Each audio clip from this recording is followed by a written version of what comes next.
ये क्या रहे, वोटिंग परसेंटेज का घटना और ये सारी बवाल की तस्वीरें। नेहा यादव जी, मैं आता हूं आपके पास। धीरज जी, मैं आपके पास भी आऊंगा, झारखंड का भी जिक्र है, लेकिन उससे पहले चूंकि यूपी की तस्वीरें बहुत सारी हम दिखा रहे हैं, ये सारी तस्वीरें एक के बाद एक ऐसी तस्वीरें, आखिर क्या ऐसा हो गया नेहा जी कि भाई समाजवादी पार्टी के वोटरों को टारगेट करने लगी पुलिस? चुनाव आयोग पर आपको भरोसा है ना?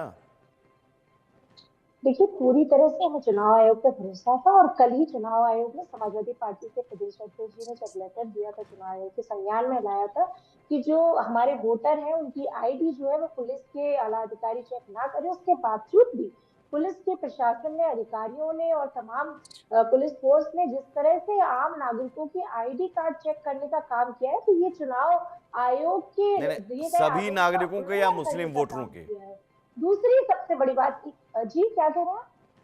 सिर्फ मुस्लिम वोटरों की आईडी चेक करने पर आपत्ति है या सभी वोटरों की जी, आईडी चेक करने पर नहीं आपत्ति है? देखिए, किसी की भी देखिए, लेकिन देखिए समाजवादी पार्टी के वोटर्स को टारगेट करके उनकी आईडी चेक करना ये बहुत ही गलत तो पुलिस बात वाले, है और निराशाजनक पुलिस है। वालों को इससे पहचान है कि साफ नजर समाजवादी आता है पार्टी कि का ये उत्तर वोटर है, प्रदेश के पुलिस वाले जानते मुख्यमंत्री हैं? जी अपनी हार की हताशा और निराशा जो उनकी है वो साफ नजर आ रही है। किस तरह से हमारी शीशामऊ में, किस तरह से मीरापुर नहीं, में, मैं ये किस पूछ रहा तरह से हूं नेहा फूलपुर जी, में, किस मैं तरह ये से पूछ रहा हूं मिर्जापुर कि में, जिस पुलिस, तरह से हमारे पुलिस, वोटर्स को एक परेशान सेकंड, करने का काम किया नेहा है। जी, नेहा जी, मैं पूछ रहा हूं कि पुलिस वालों को क्या पहचान है, पता है कि ये समाजवादी पार्टी का वोटर है, वो फलाना पार्टी का वोटर है?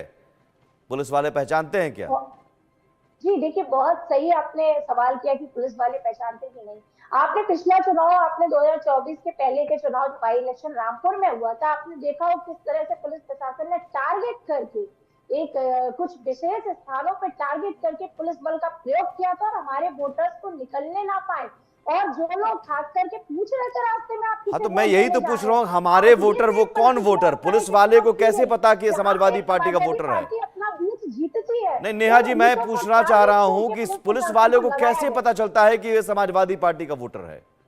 भारतीय जनता पार्टी लिस्ट देती है, उस अच्छा। लिस्ट में बताती है कि हम इतने बूथ हारे हुए हैं, इन बूथों पे निकलने मत दीजिए लोगों को, अच्छा। प्रयास करिए कि लोग घरों से ना निकले, प्रयास करिए कि अपने बंदूकें घरों के ऊपर तान दीजिए, जो लोग निकल के आए उनके ऊपर बंदूकें तान दीजिए, नीचे पत्थर मारिए, घर वालों को निकलने मत दीजिए, किसी को घर से बाहर मत निकलने दीजिए, क्योंकि भारतीय जनता पार्टी को ये डर और भय है कि वो बुरी तरह चुनाव हार रहे हैं और हम्म। हारे भी है।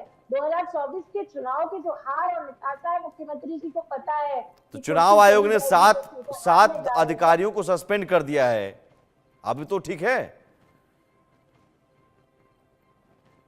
7 पुलिस अधिकारियों को सस्पेंड कर दिया है नेहा जी, अब तो ठीक है?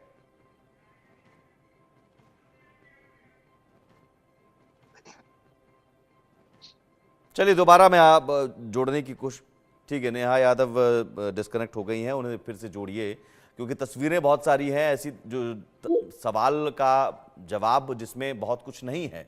उन तस्वीरों की जांच जरूरी है। अगर तस्वीरें समाजवादी पार्टी की ओर से पोस्ट भी की जा रही है, अखिलेश यादव की तरफ से दिया भी जा रहा है, तो वो तस्वीरें क्या पूरी हैं? मेरे सवाल नेहा जी, उन तस्वीरों को लेकर भी सवाल उठाए जा रहे हैं। कह रहे हैं कि कुछ लोग कह रहे हैं कि ये तस्वीरें आपने एडिट करके दिया है, पूरा तस्वीर, पूरा विजुअल कहाँ है? नहीं नहीं, देखिए कुंदरकी से सुबह आपने देखा होगा किस तरह से लोगों को वोट डालने से रोका गया और वो पूरी वीडियो वायरल है आपके चैनलों के माध्यम से, तमाम मीडिया रिपोर्ट्स में भी सामने आया कि किस तरह से लोगों को घरों से निकलने के पहले पुलिस बैरिकेडिंग लगा करके आईडी कार्ड चेक कर ली थी। हाँ, पुलिस के आईडी कितने कार्ड चेक कर अधिकारी रही है ना। ऐसे देखिए, थे कि जहाँ के फिर आईडी मैं कार्ड कह चेक रहा हूं, करने आईडी कार्ड चेक ये करना क्या गलत है? ये पुलिस का काम नहीं है, ये रिटर्निंग ऑफिसर का काम होता है। जहां वोट डालने जाया जाता है वहां पे चेक नहीं, लेकिन करते हैं और जो बूथ एजेंट बूथ करते हैं। नहीं अगर नहीं, किसी को बूथ, आपत्ति होती है तो एजेंट एक चेक करा सेकेंड सकता है, नेहा ये यादव पुलिस जी, को ये बूथ अधिकार बूथ नहीं है। के रास्ते तक अगर कोई किसी जवान ने पूछ लिया कि भाई आप जा रहे हैं, रास्ता अगर सेंसिटिव है तो पूछ लिया कि हाँ दिखा दीजिए, तो उसमें दिक्कत क्या है? काम ठीक है, नहीं नहीं, ठीक है, प्रिजाइडिंग ऑफिसर का है, आप लेकिन दिक्कत आईडी, क्या अगर है? आईडी नहीं नहीं, क्यों नहीं दिक्कत है? जिसको अधिकार है वही उसकी आईडी चेक कर सकता है। ये अच्छा, कोई अधिकार नहीं कि आप किसी को ठीक है, रास्ते यहाँ में देख सुशील व्यास करके जी जवाब दे उसकी दें, आईडी उसके चेक बाद फिर करें, मैं उसके आगे साथ बढ़ूं। और दुर्व्यवहार करें, धीरज जी, आपत्तिजनक व्यवहार करें, सुमित महिलाओं जी, के साथ मारपीट करें, ये बेहद ये यूपी के बाद, क्यों चूंकि नहीं आप सुरेश सबसे जी लेकर? निकल गए हैं, तो मुझे लगता है कि महायुति की तरफ से आपको जवाब देना चाहिए कि ये इस तरह की स्थिति कि बुर्का पर आप मांग ये की जाती है कि बुर्का हटाकर चेकिंग ना की जाए, आईडी कार्ड चेक ना की जाए। नहीं, ये जो हमारी बहन एसपी की प्रवक्ता कह रही है, कानूनी दृष्टि से बात वही है, बूथ के अंदर जाने के बाद जो संबंधित अधिकारी होता है वो आइडेंटिफिकेशन कार्ड मांगता है, उसी को अधिकार है, वो पूछ सकता है किसी के। और जहां तक रही बाहर पुलिस जो ड्यूटी पे है, वो ये कह सकता है कि आपको कौन से बूथ पे जाना है, आप यहाँ मतदाता है कि नहीं, आप क्यों अंदर जाना चाहते हो, वहां तक बात सही है। लेकिन अब अखिलेश जी ने सही माने में क्या कहा क्या नहीं कहा, अखिलेश जी मुख्यमंत्री रहे हैं, मुझे नहीं लगता कोई गैर कानूनी मांग उन्होंने की होगी, उन्होंने सोच समझ के कोई बयान दिया होगा। मैं उसके बारे में ज्यादा जानकारी जानता नहीं, क्योंकि उत्तर प्रदेश के संदर्भ पे उन्होंने कोई बात कही है, मैं बिजी था यहाँ पे महाराष्ट्र के चुनाव को तैयारी को लेकर। लेकिन कोई भी चीज गैर कानूनी नहीं हो सकती। मैं एक वाक्य में कहना चाहता हूँ,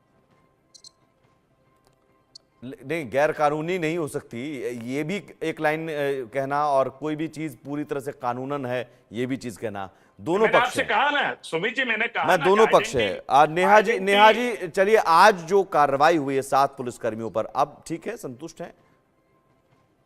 देखिए, जो भी कोई गैर कानूनी कृत्य कोई भी व्यक्ति करेगा तो निश्चित रूप से कार्रवाई होनी चाहिए। इसमें और ही है। और हमारे और और एक वोटर्स चीज को और एक रोका चीज और एक गया, चीज यहाँ पर इस मैं तरह से आपको सुबह से आपको ये भी परेशान कह किया दूं, गया। आपको ये भी कह दूं कि ये चीज मांग करना क्या गलत नहीं है कि भाई बुर्का हटाकर ना चेक किया जाए? देखिए, किसी भी तरह से मैंने ये कहा ना कि आप क्या चाहते हैं कि इस देश के लोग वोट ना डालें, वोट डालने का अधिकार छीन हाँ, लिया वोट जाए, डालें, बिल्कुल वोट डालें। व्यवहार करिए, उस तरह का व्यवहार किया जाए, नहीं चाहते हैं ना। आप भी चाहते होंगे कि लोकतंत्र का पर्व बेखौफ है, होकर हर वोट कोई डालें, निडर हर होकर कोई वोट इस डालें, पर लेकिन प्रतिभागी निष्पक्ष हो, हो। ज्यादा अब से बुर्के ज्यादा के अंदर कौन है? देश बीजेपी में वाले पूछते हैं कि भाई बुर्के में आप लोग किसी और को भेज देते हैं और वोट डलवा देते की हैं। बात हमें लगता है, हमें चैनल पे बैठ करके किसी भी तरह की धार्मिक, किसी भी तरह की ध्रुवीकरण और पुष्टिकरण की बात नहीं करनी चाहिए। क्या बुर्का पहनने वाली महिलाएं नहीं है? क्या अगर मैं नहीं नहीं, हिंदू आप क्या हूं, कह रही हैं? कल महिलाएं आपके नेता ने एक चिट्ठी लिखी थी, आपको पता है? कल आपके नेता ने चिट्ठी लिखी थी, आपको पता है? तो किसको ये अधिकार है मेरा पल्ला, मेरा बूथ आपके हटा नेता ने एक करके चिट्ठी मेरा लिखी थी, चेहरा मैच आपके करेंगे तो नेता ने मुझको एक कोई चिट्ठी अधिकार लिखी नहीं थी। होता है। संबंधित अधिकारी, संबंधित नेहा जी व्यक्ति एक वहां सेकेंड, पर वोट डालने नेहा की जी वजह एक से सेकेंड, गाड़ी एक लगी सेकेंड, होती है, वहां आप आईडी से मैच कर सकते हो। नेहा जी पुलिस एक का सेकेंड। अधिकार नहीं है ये। हाँ, तो वही मैं कह रहा हूं, फिर ये चिट्ठी आपके नेता ने लिखी थी ना कि बुर्का हटाकर चेकिंग ना की जाए। अरे, आपको मैं साफ सीधे शब्दों में कह रही हूँ कि किस तरह से महिलाओं को अपमानित करने का काम यहाँ यूपी में किया गया है। ये पूरा देश, पूरा प्रदेश देख रहा है। वोट डालने से रोका गया, कानपुर में खास करके धर्म विशेष के लोगों को टारगेट अरे तो करके रोका उनके गया तो मोहल्ले से आपने निकल मांग ना की, पाए, कार्रवाई हुई। वहां रोका नेहा गया। जी नहीं, ये दंगे सवाल का किए जवाब गए, नहीं आप हुआ। उसको मैं आपसे पूरी तरह से मैं आपसे कह रहा हूं कि आपने मांग की चुनाव आयोग से, कार्रवाई हुई, उन पुलिसकर्मियों पर गाज गिरी, सस्पेंड हो गए। अब मैं आपसे कह रहा हूं कि आप जो ये तुष्टीकरण के चक्कर, एक सेकंड, आप कह रही हैं कि नहीं, बुर्का हटाया ही नहीं जाए, बुर्का बिना हटाए जांच की जाए। भाई, बुर्का हटाने के लिए वहां पर महिला अधिकारी होंगी, महिला जवान होंगे। चुनाव आयोग पर इतना भरोसा कीजिए कि पूरी व्यवस्था महिलाओं के सम्मान के साथ, कोई समझौता बिना किए चुनाव होते रहे हैं और होंगे। इसमें